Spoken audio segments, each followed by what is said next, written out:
Testing, testing. Testing, testing. Testing, testing.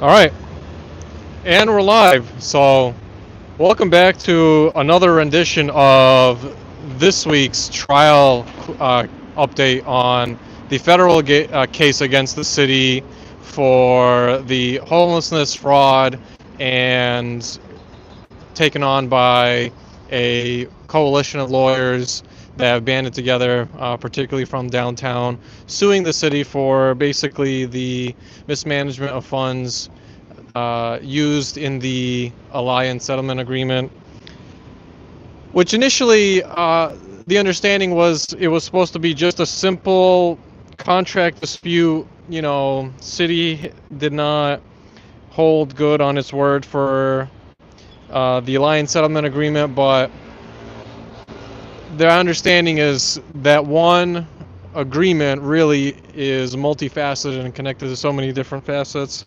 And so that's what we're going to cover today. We're going to cover the brief overview of what I believe were some of the best highlights.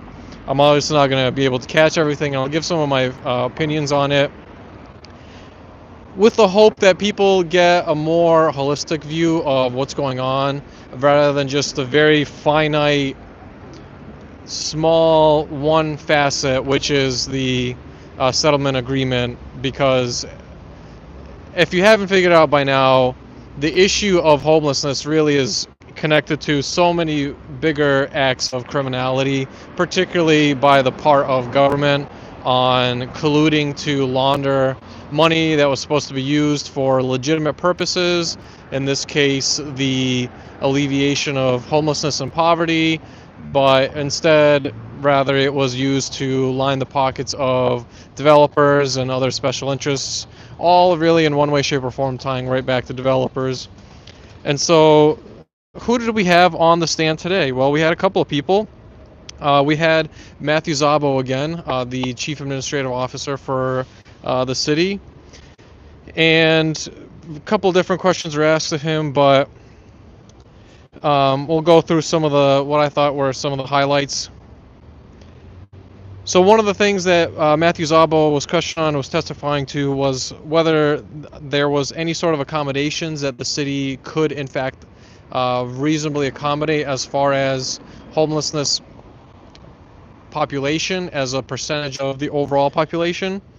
And it was discovered that about 60% of the unsheltered, the city per district can accommodate 60% of people to be homeless, which is quite a high number. I was honestly baffled when I saw that. I don't even know how they came to that conclusion. No clarification was brought up on how each district you could have your total population that you can accommodate to be unsheltered homeless people up to 60% of the district, but that's what was testified. Probably the most interesting bit that was testified to was whether the words reduction and removal were defined as they related to the reduction in unhoused and homeless people.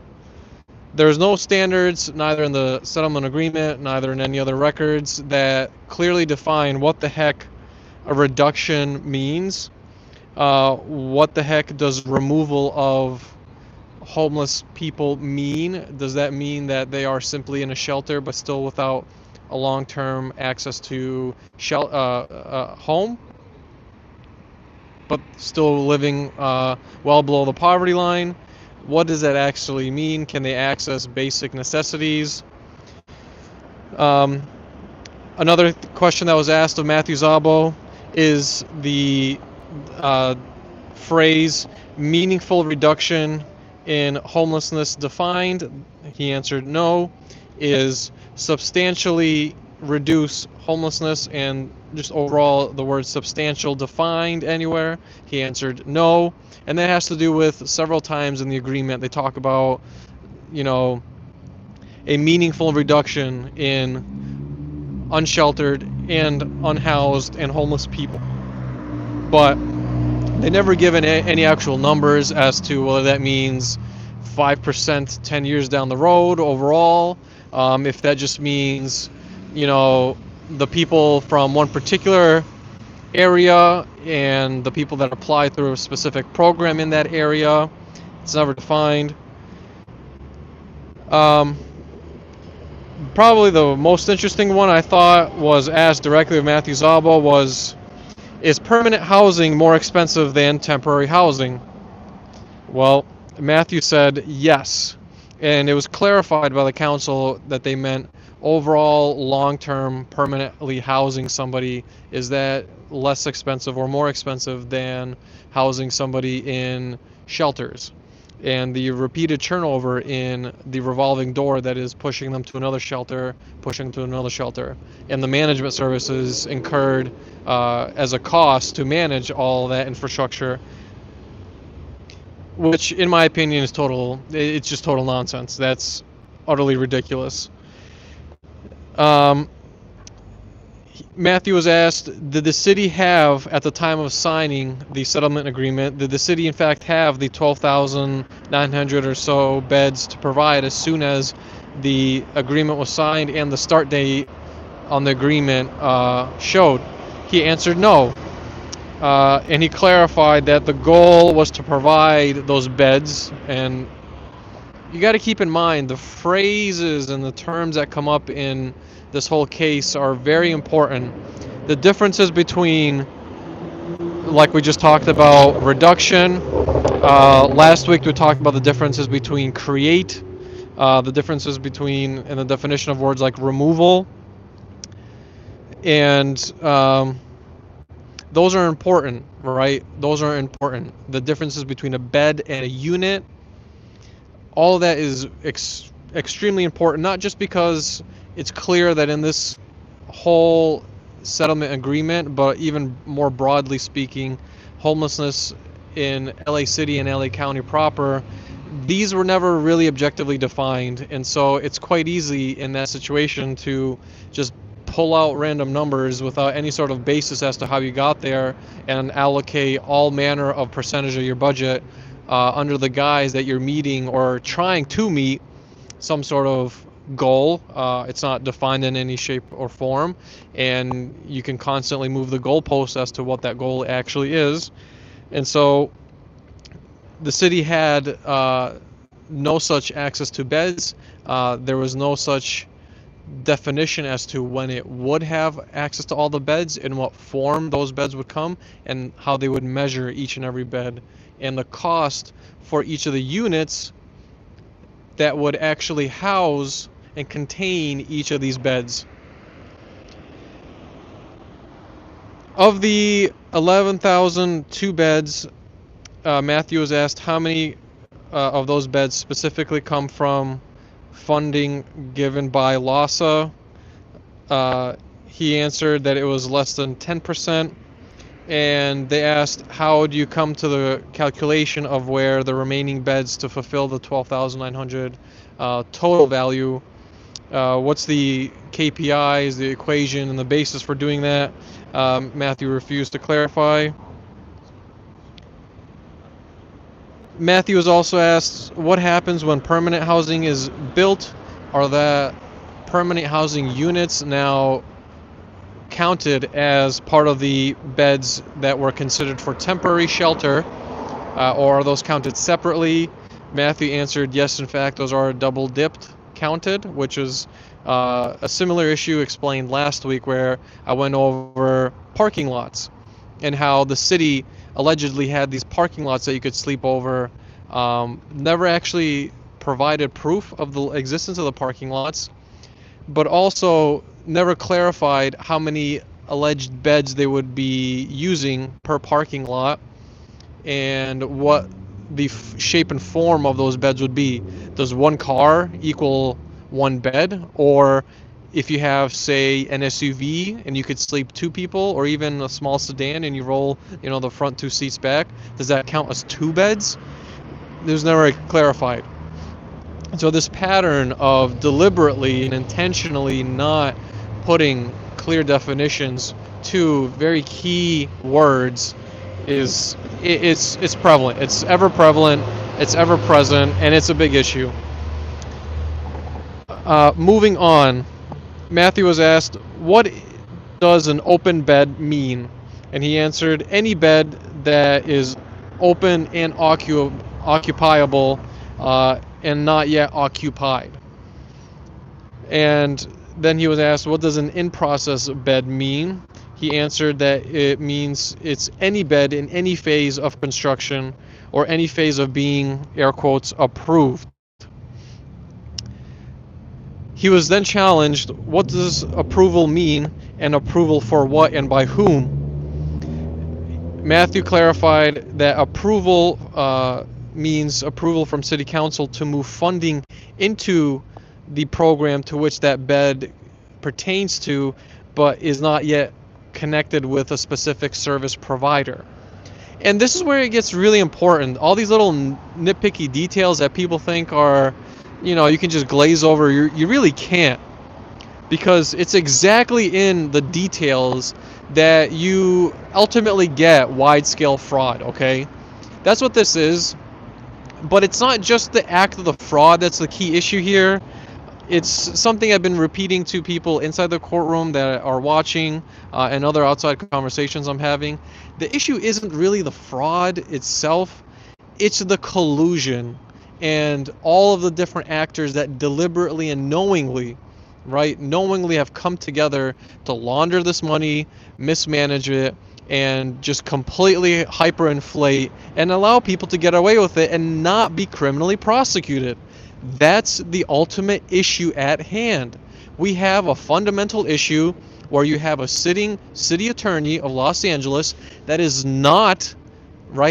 deliberately not prosecuting developers for stealing money through complex schemes, either at the civil or criminal level. Particularly at the criminal level, you have the total mismanagement and total misuse of public dollars. Some are bonds, other are grants, and you have the outright perjurious statements made on court records and other official records, knowingly and deliberately, and those people getting away with it. That's the real fundamental problem at play. Yes, money was stolen, and yes, in this case, it's to the tune of $2 billion, but that $2 billion is actually not the real number for the fraud that we're talking about. The fraud is of absolute epic proportions. We're talking about things that are in the sum of trillions of dollars. And the reason why that's the actual number and the $2 billion is an absolute chump change compared to the real cost is because these real estate projects and these real estate deals are not just for a year or two. In fact, they are for decades. In fact, one of the deals that Matthew signed the city up for is a 55-year long-term leasing agreement. Okay? And it's not even that's really the issue. It's the guaranteed profits as a result of all of these contracts, meaning that developers are getting a 100% guarantee. Nowhere else in the sector of business, in the sector of operations, and in the sector of finance do you get an absolute guarantee, and with such high yield guarantees over such a long period of time, quarter after quarter, year over year, decade over decade. And to what extent the guarantees are. These interest rates, what is the context of the interest rates? Is it regarding a made-up equation? Is it regarding current market price? Is it regarding whatever the adjusted market price that they're predicting to be? What is that basis? That's where the real big money comes in. The delta between what you're spending right now to what's being guaranteed and what that guarantee means. And in this case, like every other case that involves the abuse and misuse of public funds, it means that public assets like buildings, when the city can no longer front the cash, It means they sell off public assets like parks and other buildings to private entities, and you lose access to all that infrastructure. You lose access to parks, you lose access to rec centers, you lose access to parking lots, you lose access to all that public infrastructure that was built and maintained and fronted by the taxpayer, but now is wholly owned by a private entity, yet is still being fronted by the taxpayer because of all the money that they used and abused as part of these fraudulent programs. And not just for a year or two, and that's something that people need to understand. Mayor Bass is not the sole person that started this homelessness fraud in the time that she was in office. It's been going on in LA for years. It's been going on all across the world, all across America for sure, for years. It really climaxed with Mayor Bass and Heidi Feltzing Soto in office because they ramped it up to the 9th degree. But that's not really the main problem here. It's not just that Bass is the perpetrator and the end all be all. It's not just that Heidi Feltzing Soto is the perpetrator and the end all be all. Yes, they do have legitimate culpability and liability by allowing real developers to do this, by knowingly in their policies not requiring the tracking of this data and defining these very key terms, whereas other programs and policies likewise across America, in fact, they do have these definitions. And yes, there is abuse, but not to this degree. And that's really the key issue that I want people to take away from this. This case is not just a siloed case. It just so happens to be that LA is so damn well known, and the magnitude of the fraud is so bad, the magnitude of criminality is so bad here, that it's easy to lose sight of what the real full big picture is. We're talking about trillions of dollars at play here, and that's the real big money. That's the true money. The cost per unit, the cost really per bed to maintain in terms of service provider fees over the long run, over other utilities. That's the real issue at play here. That's the actual true story of homelessness in LA City, in LA County. It's the collusion of all of these government entities along with developers to make it happen. You can't have this complex and sophisticated racketeering ring, this entire criminal ring. You can't have that with just one mayor and one city attorney. There's all sorts of people involved, and vast majority of them are city officials that are 100% in on the fraud scheme. And that's the issue of the homelessness problem. It's that there's major fraud and there's major collusion with the government to make it happen. That's the real story. And so with that, we're going to move on to some of the other testimony that we heard today. There was 2 other people on the stand. We went very late again, as usual. They're going to start back up again tomorrow at 8 o'clock. I'll be there.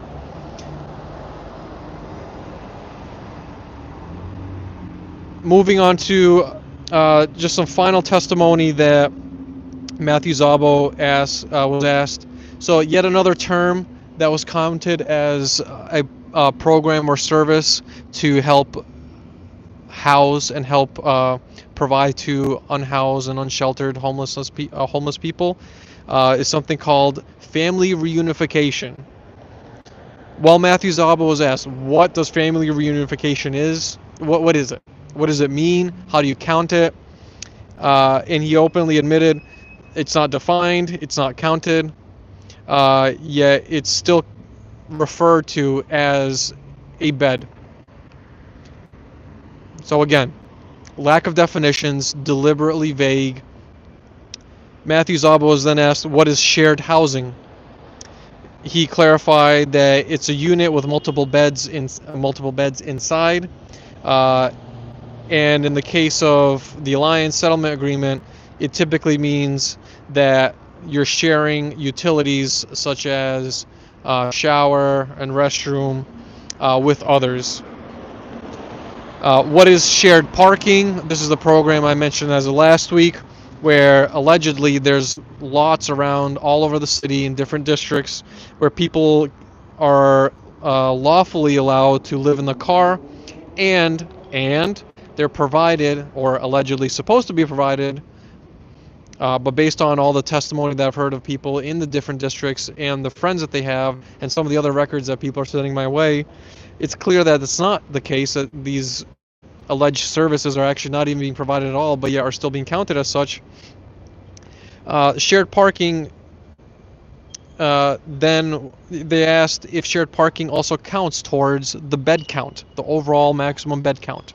And Matthew Zabo, of course, confirmed in his testimony what I described last week and I'm describing today, which is yes, we in fact do count these parking lots as a bed. But how that definition works was never clarified. He never clarified if one car of any size equals a bed. He never clarified if the city's going to set up cars, if there are going to be trailers on the lot. None of that was clarified. One of the most damning next questions that was asked of Matthew Zabo was, is it policy to do community outreach first and obtain an intake of the individuals coming through the programs to understand their individual cases and individual origin story of how they came to be homeless? Is that a policy to do that outreach and intake first before providing services? He answered yes. And boy, oh boy, the reason that was so damning is because they admitted last week that they don't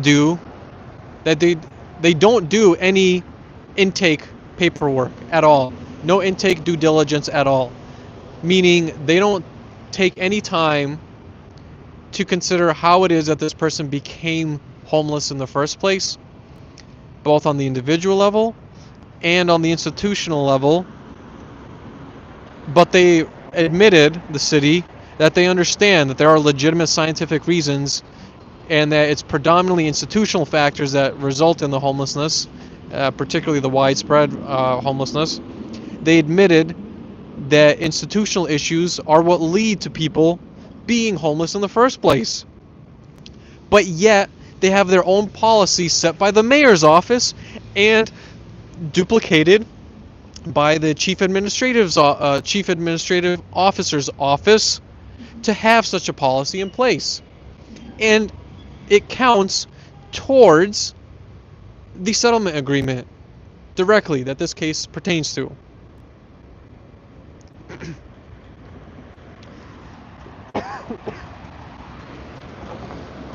Next up, Matthew Zabo also clarified who else makes that policy. At first he was reluctant. He was very reluctant to answer this, but the council asked, who else makes up this policy? Whose policy is it? Well, it's also the heads of LASA. Okay? It's also the heads of LASA. He said there might be additional people, and he might need to there might be additional agencies that have these policies, and he would need to confer with them. He was challenged on who, not in particular individuals, but which other agencies is he referring to. He failed to answer, and just outright did not answer or provide any sort of clarity on which these other alleged agencies would be. Matthew Zabo was further challenged on tents and the removal of tents. We talked about people. People have talked about the street sweeping programs that Mayor Bass particularly champions, and the clearing of encampments. Okay, and he was challenged on the removal of encampments and tents and so forth. And the question posed was, what's the basis for the city to declare that encampments, tents, pop-up shelters are to be cleared and or considered hazards? Matthew Zabo said it's the determination of some alleged environmental analysts coming to that conclusion and submitting it to the city. No clarification was provided as to where these analysts come from, to which department these analysts belong to. the criteria that these alleged environmental analysts use to determine whether something is a hazard or not.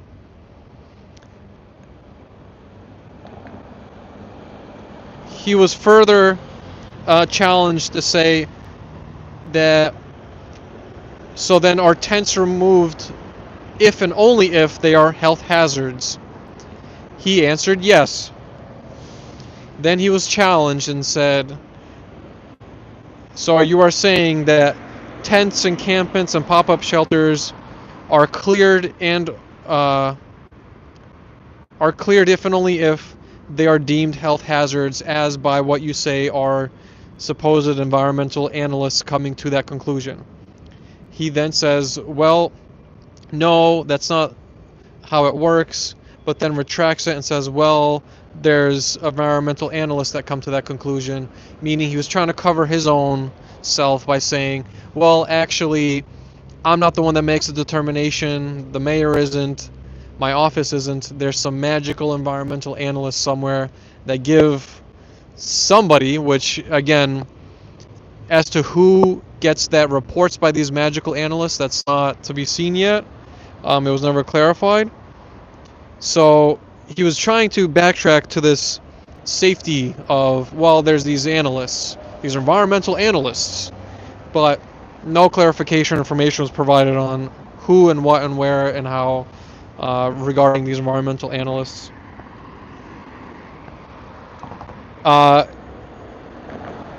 And just before he got off the witness stand, and this guy has been going on the stand since 9 a.m., he was asked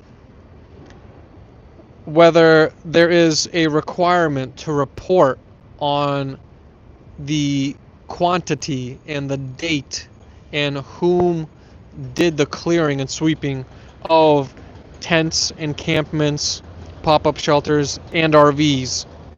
This is a really big one, I gotta tell you, man. This one even blew me away, but so I want to take a step back from that and explain. So Matthew Zabo was asked on the witness stand to clarify and state whether the city is required,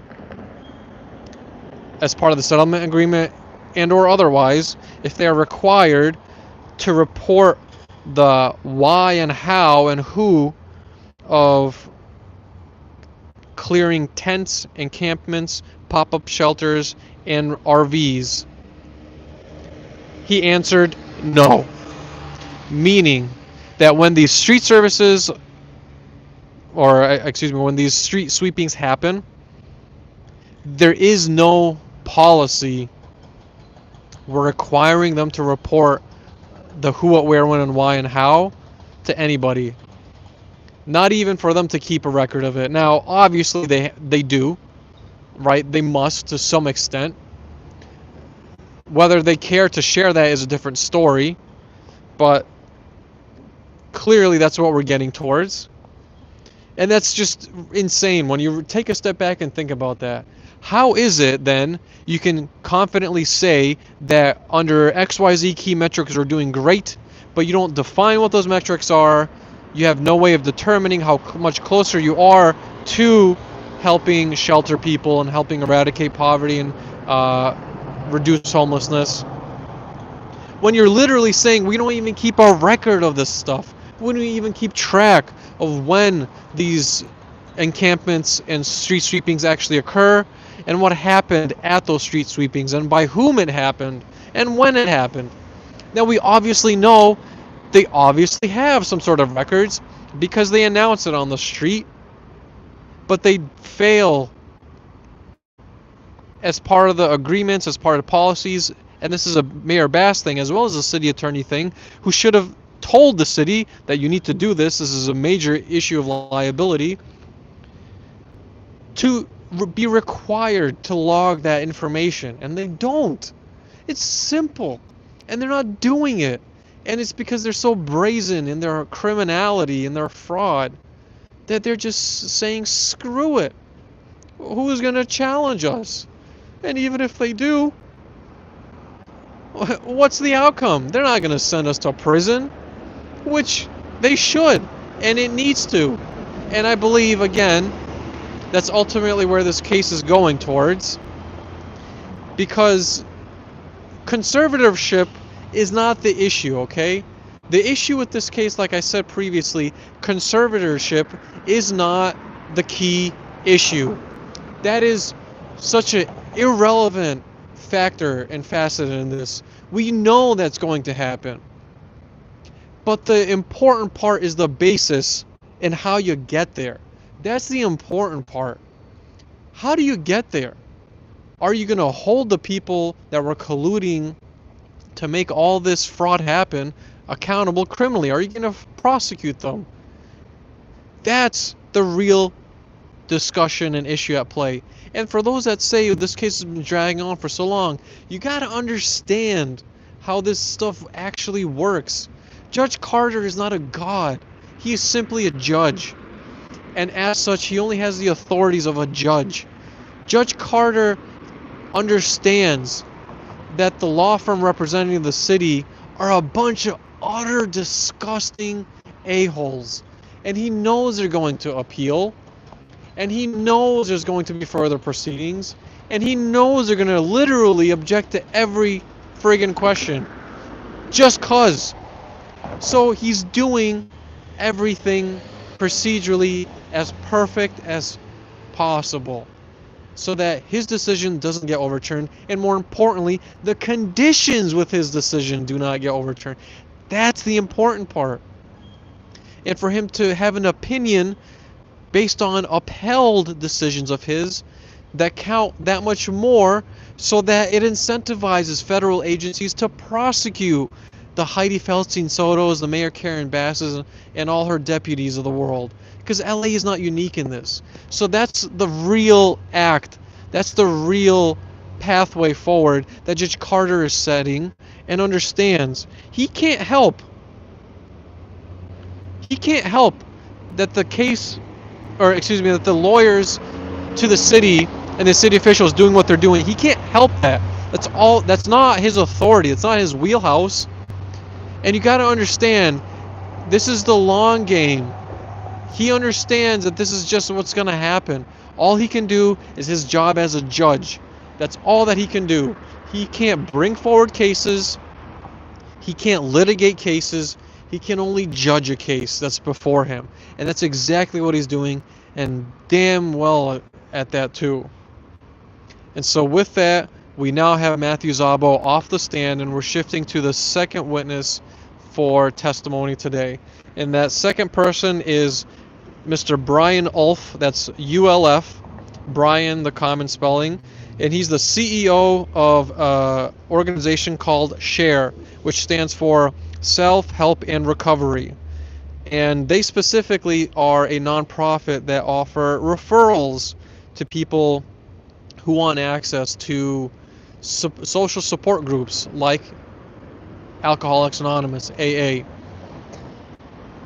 He testified on his personal story of how he came to be in that position, and Brian explained that he actually started the nonprofit directly through lived experience of his struggle with substance abuse, and he actually had a grand mal seizure about 30 years ago. The nonprofit has been around for about 33 years, and the interesting thing about this particular nonprofit, to which I have no affiliation of, I'm just covering the testimony that was discussed. The particular interesting thing about this nonprofit is that the people on the board have direct lived experience, and the cost that they're able to provide actual shelter is an absolute fraction of what everybody else has testified to, including a woman last week who was the CEO of another nonprofit and had worked with Yahoo and a bunch of other tech companies to do some of this initiative, homelessness eradication initiatives, but she did it for Northern California. So Brian was testifying to the cost that his nonprofit is able to do some of this work, and the history that he had with pleading with the city to help them do it at a fraction of the cost, and truly help people out. And so he was explaining at first what they do. And so the way their nonprofit works is they provide private rooms to people where a bed is a unit, and each of those rooms has their own amenities, from internet, from restrooms, but not only that, each of those units are fully furnished. So you have a kitchen, you have a bed, you'll have a sofa, all that is provided in the unit. And they don't just provide the housing aspect, they also provide directly in-house mental health services, where they have the actual social support groups like AA actually hold their meetings inside the same facility that the units are located in, so that people do not have to travel. And more particularly, uh,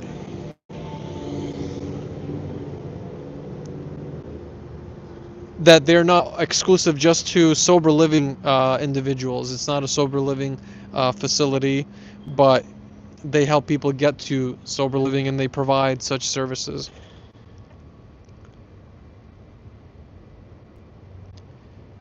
So he was the starting line of questioning was asked of Brian as to what sort of contracts he has with the city. He was explaining how he had a contract with CD3 and some B-chip funding from the government, for the governor, excuse me. And he was asked about how much is rent at each of the units approximately. And he explained that each unit is roughly $600 to $900 a month. They get about $3 million in the B-chip funding from the governor. They have some contracts with the county that range about $2 million. And about 2 years ago, a proposal was made by Brian and his nonprofit for the city to front $8 million in order for them to house 2,000 people for an entire year, where each room would be all inclusive, or excuse me, $2 million for 2,000 people, where each unit would be all inclusive, meaning the 2 million, or excuse me, the 8 million is the full cost. So 8 million for the full cost of everything for 2,000 people to house them for one full year. So that 8 million includes the management services, it includes the rent to the landlord, it includes all the utilities, it includes the maintenance and upkeep. $8 million for 2,000 people for an entire year, all inclusive, including the social services that were to be provided on scene. The only thing they do not provide, which is particular about his program, is they do not provide food.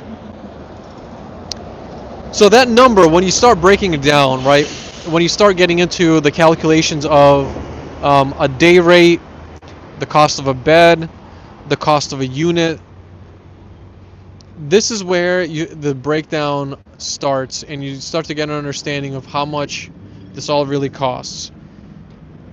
Brian's calculations here and what he was able to do are absolutely just peanuts in comparison to scale.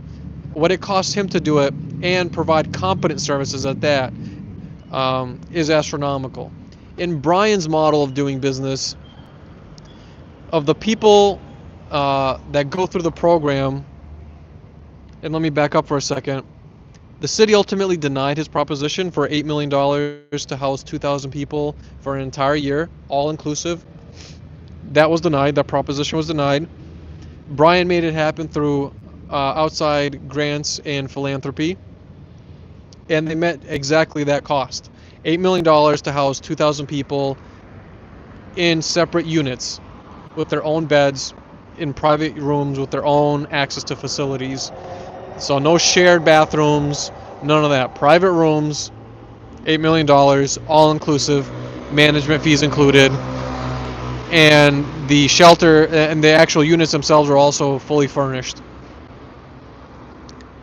He was able to do that, as well as mental health services included.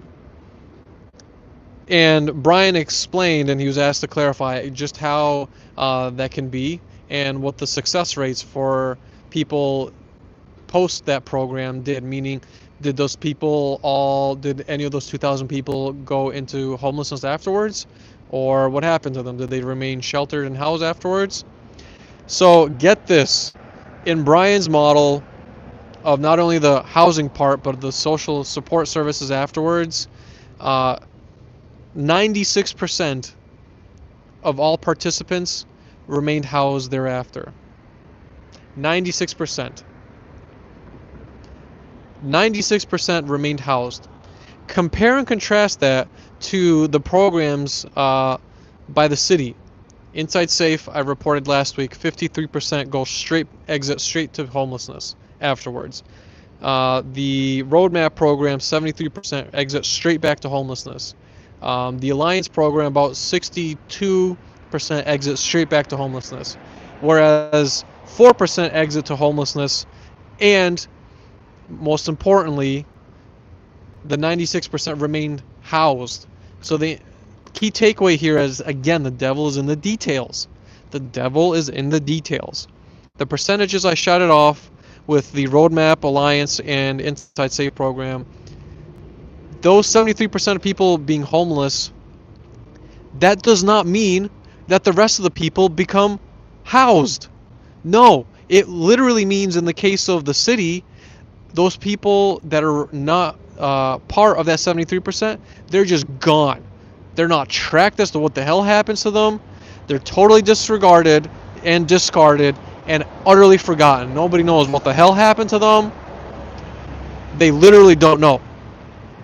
But they do know 73% of them absolutely go straight back to homelessness. So you have a worse shot of going through these programs to help you be sheltered and housed than you do making it on your own. And you get zero services for treating symptoms of root issues like substance abuse addiction to get stable enough to have long-term success. But that's not the case with what Brian has seen in the 33 years that they've operated Share. I mean, that's just insane. Like, I don't know what else to call it. That's utterly insane. His testimony, understandably so, lasted only about 30 minutes because the city was really ready to get him off that witness stand because, damn, it was some great testimony. He gets off the witness stand, and the last person to get called today is Lisa Ragas. She was the then director of the Skid Row Trust Fund, and the thing with Lisa is she actually came out a while back while she was tenured to oversee the fund, where she ultimately was a whistleblower to say there's major corruption happening here, the city is doing a poor job, the service providers are doing a poor job, there's money laundering happening and fraud happening left and right. And when she was questioned by the city, rather than asking her legitimate questions as to what happened during her tenure, they just immediately started going after her as character assaults. Okay? And some of the records were shown what was happening with the Skid Row truck in regard to cost per unit, and you're gonna just freak out when I read some of these values compared to the values I just explained earlier with Brian Ulf's program over at Share and their cost per unit.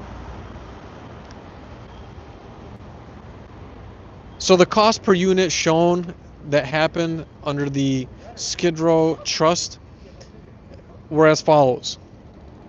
The usual price for per unit under the Skid Row Trust was about $1 million. So $1 million for one unit. $1 million. There was no definition as to how many people that one unit could house, but it was definitely not to the scale that Brian could. $1 million, though, is what you can expect.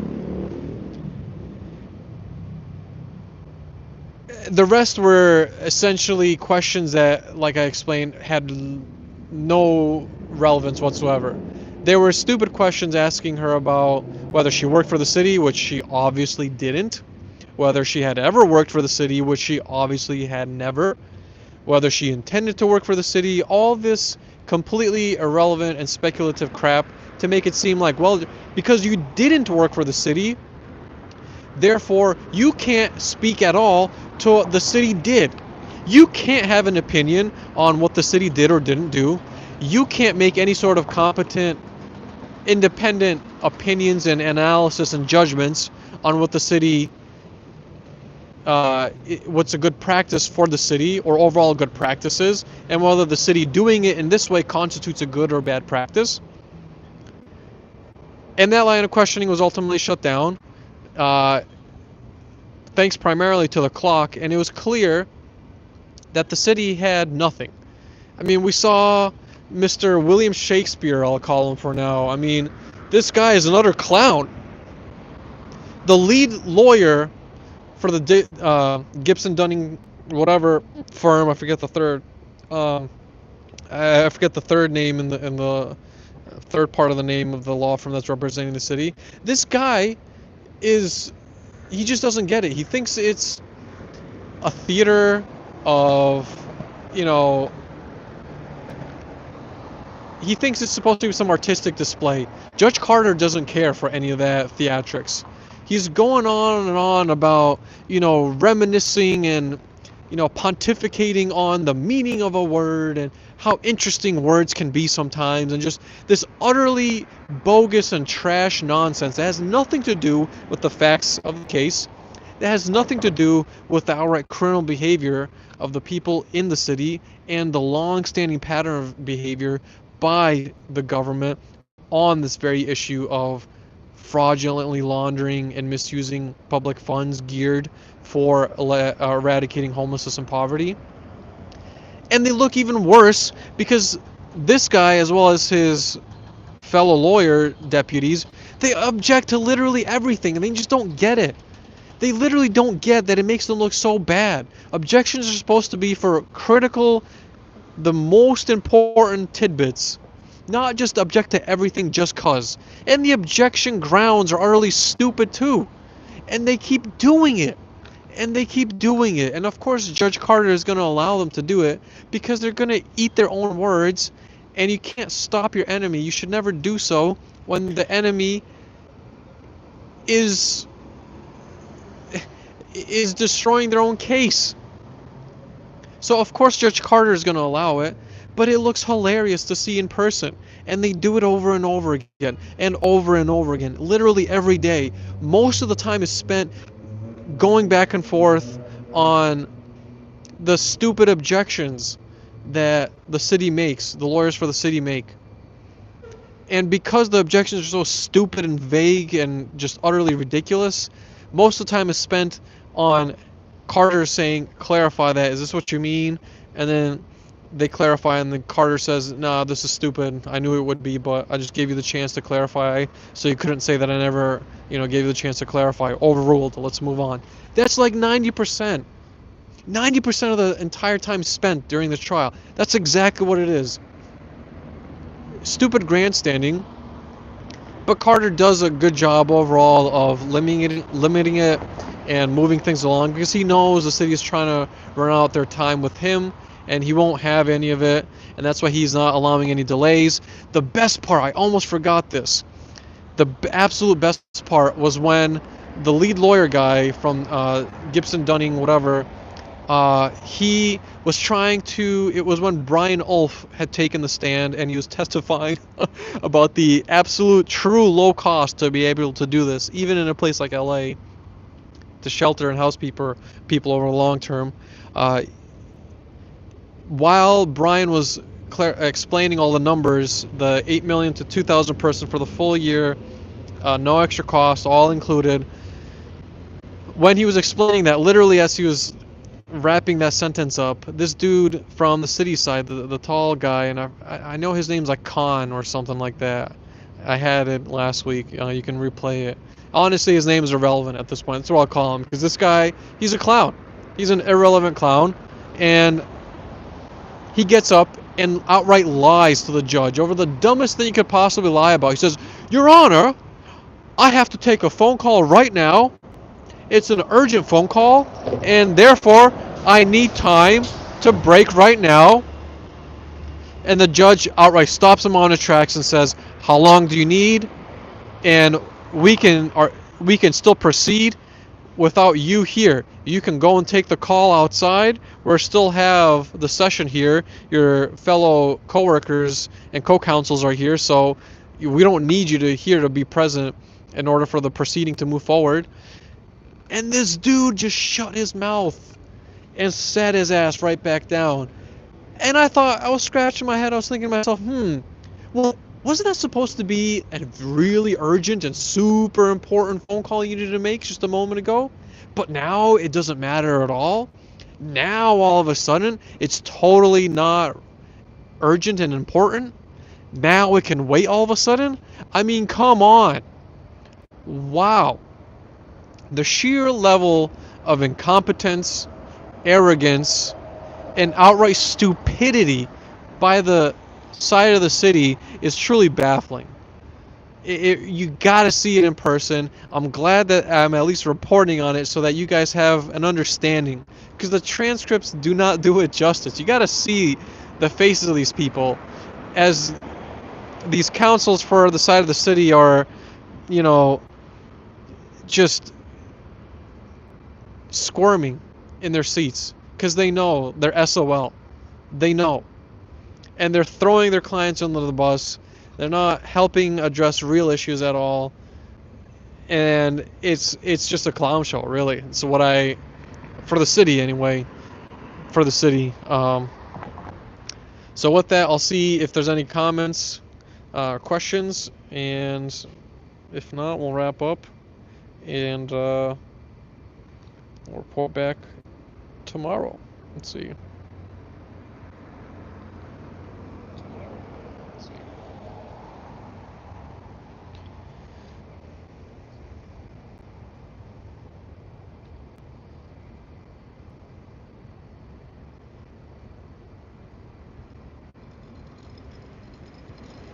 Alright, seeing none there. Alright, well, with that, we'll wrap it up here, call it a night, and appreciate you guys. We'll see you in the next one. Peace out.